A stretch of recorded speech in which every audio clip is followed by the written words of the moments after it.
All right, let's dive right in. We're talking about coalition governments today. You know, that messy, complicated, but super important thing that happens when an election doesn't give us a clear winner, and parties that were just rivals have to suddenly figure out how to be partners. You know, there's this fantastic Hindi proverb that just nails this whole topic. It basically translates to, a brick from here, a stone from there, and the great Bhanumati put together her family. It's this idea of building something that works out of a bunch of totally mismatched pieces. And honestly, there is no better way to describe how a coalition government gets built. So let's pull apart this idea. What exactly is this patchwork government? What's so interesting is that while the proverb makes it sound kind of thrown together, the actual word coalition has this really hopeful, optimistic root. It comes from the Latin coalitio, which means to grow together. And that contrast right there is exactly what we're exploring today. The promise of growing together versus the messy reality of just patching things up. So, here's the most important thing to get. A coalition isn't really a choice, it's a necessity. It's what has to happen when the voters don't hand any single party a clear victory. So different parties have to team up, pool their seats, and try to govern together. The process itself is, on the surface, pretty straightforward. Step 1, you get what's called a hung parliament. Nobody won outright. That kicks off a scramble where parties start negotiating to form an alliance. To make that work, they have to agree on some kind of common program, which means putting some of their big ideas on the back burner. If they pull it off, boom, you've got a government with a majority.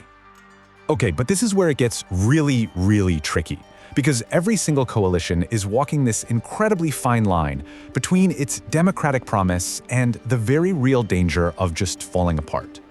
Now, on paper, the promise is actually pretty great.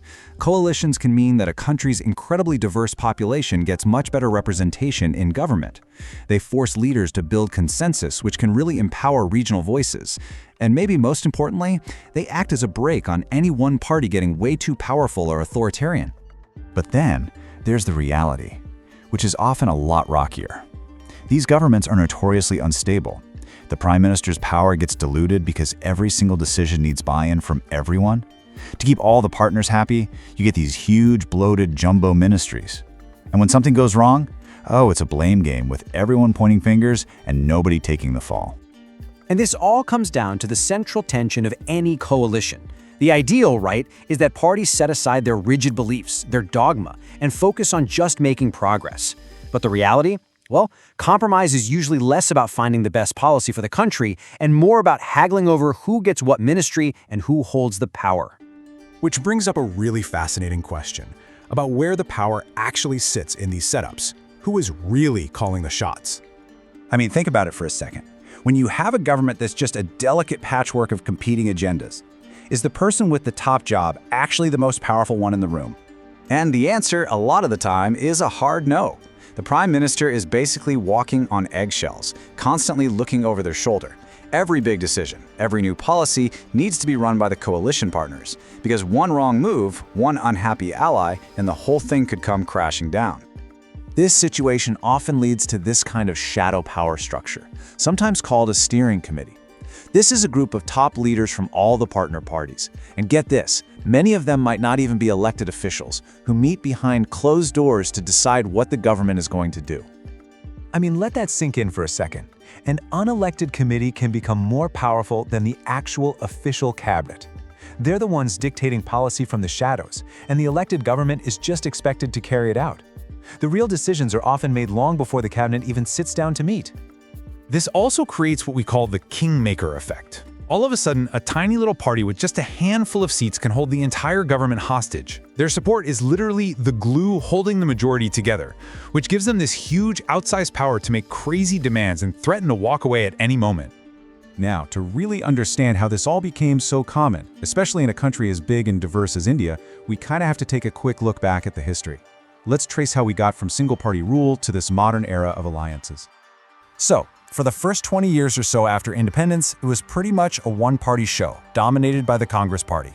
But then a split in 1969 forced them to run a minority government, relying on outside help. The real game changer, though, was 1977. After the emergency, Congress was defeated, and that kicked off the first true coalition era, which really hit its stride in the late 90s. And speaking of the 90s, this number says it all. In 1999, one coalition government had over 70 ministers. This is the perfect example of a jumbo ministry, where you're not creating jobs because you need them, you're creating them just to keep all your partners happy and keep them from leaving.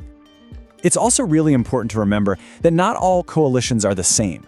You've got your pre-election alliances, which are more transparent, right? The parties campaign together, they show the voters a joint plan, but then you have post-election alliances, where parties that were just fighting tooth and nail suddenly become best friends. And for voters, that can feel like a real betrayal. So, what's the bottom line here? After all the talk about representation, consensus, and working together, well, the source material gives us a pretty cynical, but maybe realistic takeaway. At the end of the day, the #1 goal of forming a coalition is just to grab power. All the fighting, all the negotiating, it's all about getting a piece of that power. Which leaves us with one last question to think about. Are these coalition governments just a messy bug in the system, a sign that politics is broken, or are they actually an essential feature, maybe the only way to truly represent a massive, complex, and diverse society? The answer, just like the governments themselves, is anything but simple.